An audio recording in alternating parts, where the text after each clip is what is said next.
Hi, Assalamualaikum and greeting to all. So today we will continue our last chapter about the galaxy and the dark matter. So this is part 2 for the dark galaxies and the dark matter, right? So we are continuing the slide number after this one, about the quasar epoch and the Hubble Space Telescope, used to search for the host galaxies here, and then also for the conclusion about this quasar epoch is conclude that the quasar activity is intimately related to the interaction and the collisions in the young galaxy clusters. So the quasar feedback is a process where fraction of a quasar's enormous energy is absorbed by the surrounding galactic gas.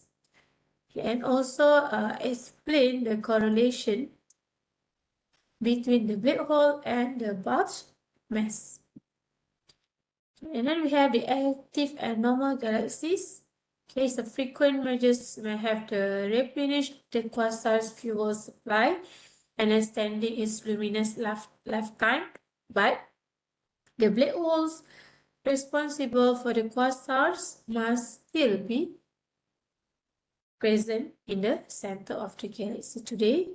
Therefore, the difference between active galaxy and a normal one is merely matter of a fuel supply. So if this is correct, it follows that many relatively nearby galaxies must once have been brilliant quasars. So the brightest radio galaxy should be associated with the large ellipticals, while the less violent Cepheids should be results of a series of mergers involving the smaller galaxies. So that is explained and depicted in this figure here. This is the two merger with the central black hole, and we get this quasar. Also the major merger here. This is the quasar first, and the spiral here is Cepheid. It's from a minor merger. This one is from the major merger. So normal elliptical, so this one is produced the normal spiral. So this discovery of quasar is the first-hand view of how the scientific method works.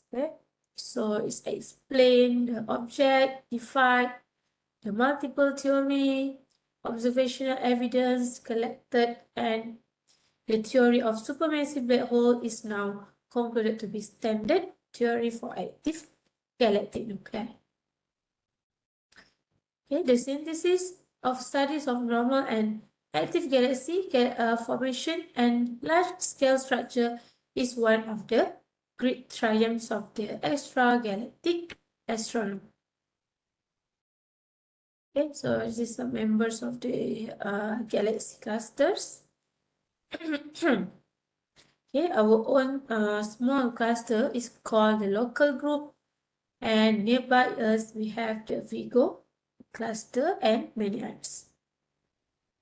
Also, we have the galaxy cluster. In fact, there are themselves cluster that forming a titanic agglomerations of matter is known as the superclusters, and the Virgo superclusters, with this range of distance.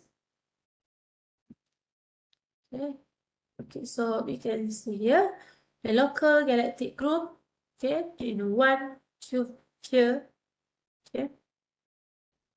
So these are all the name for the group of the galactic cluster. Also here is the Virgo supercluster. You can see where is the Hercules supercluster, the Ursa Major, and so on. So, about the redshift surveys, okay, the location of the galaxy within this distance of the Milky Way, okay, and mapped by the CFA, the Center for Astrophysics, and the redshift survey. Okay, so it was done in a series of 6-degree thick wedge-shaped slices in the northern sky here, using the Hubble's law as in the distance indicator. So this distribution of the galaxies on very large scale is non-random. Okay, they appear to be arranged in a network of strings, okay, like a filaments, and surrounding large. Okay, so dia punya region of space is called the voids.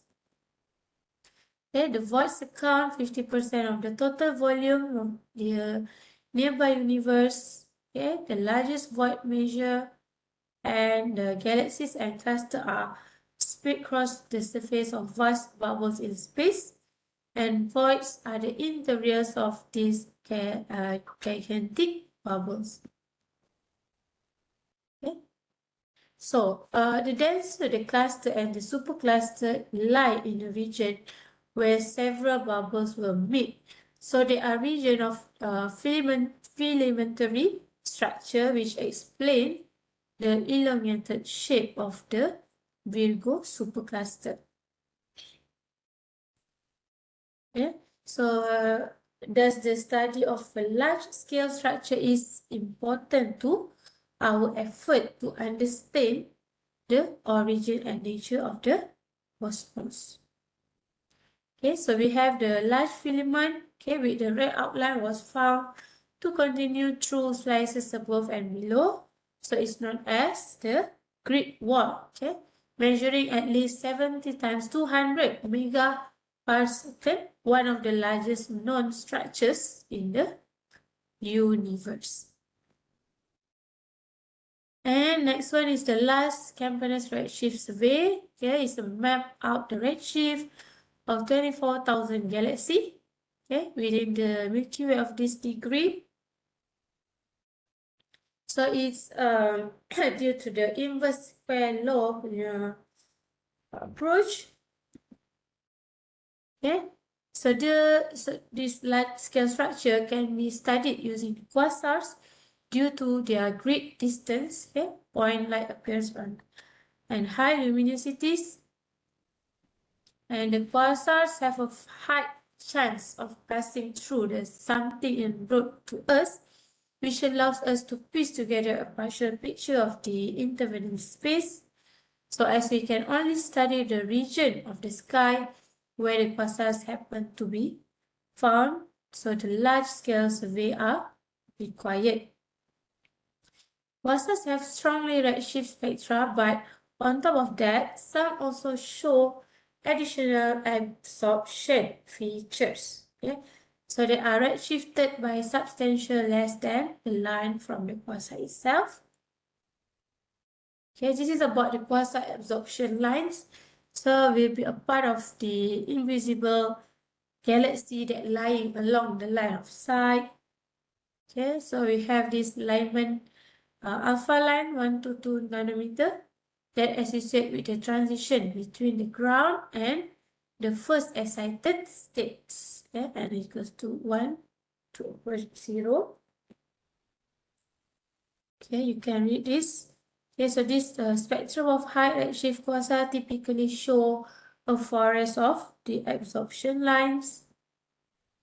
So this one is the absorption features. They are produced by the gas clouds of atomic hydrogen. Okay, intensity with the wavelength. Okay, the peak here was about in between 600 to 500 wavelength here. And for the Lyman alpha was 122 nanometer. Okay, it's happened the redshift area here. Okay, so results of the simulation for the Lyman alpha forest, and it's the many key elements of the theories of galaxy formations and the evolution of large-scale structure. Okay, so this one is about the quasar mirage. Okay, back to history in 1979, astronomers discovered two quasars with the same redshift and similar spectra, so separated by only a few arc seconds on the sky.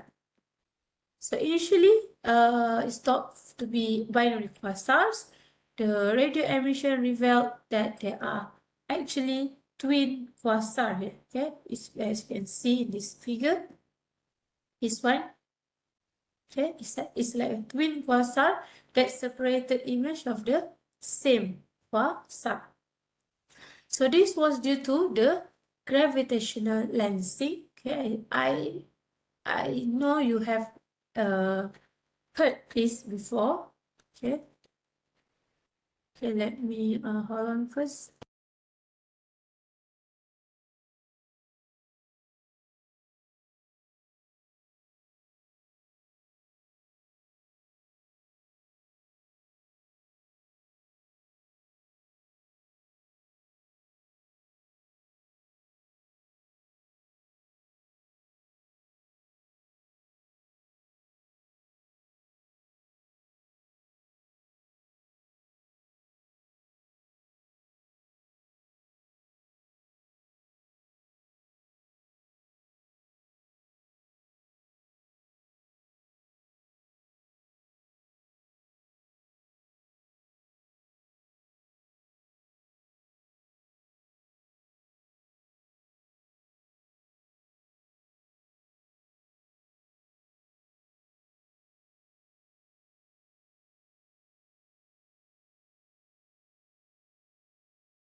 Okay, let's continue. So this foreground lensing object is entire galaxy or the galaxy cluster, and the deflection of the light is so great, it's about a few arc seconds that several separate images of the quasar may be formed. Okay, so this is the gravitational lenses are now found to be relatively common features. Okay, I think you can go through this one. The quasar amplifiers of light of the quasars. Okay, so I think the last object should be here. Okay, so okay, this is the mapping of the dark matter. Okay, you can read this. So this one is a group that classified into A2218 and this one, and also this one.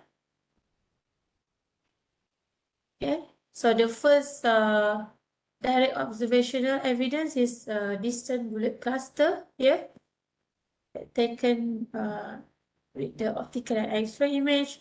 So the red regions is a hot X-ray emitting gas, the luminant component of the masses, and the blue is the region where the most of the mass lies, as determined from lensing study of background galaxy. Okay, this one is the bullet cluster, is a collision between the two clusters. Okay, and the separation between this gas and dark matter directly contradict with the theories. Okay, so this one is a dark matter problem in galaxies. So that's all for the part 2 of dark matter. So you can go through all this again. Okay, so we stop here. Right. Okay, thank you.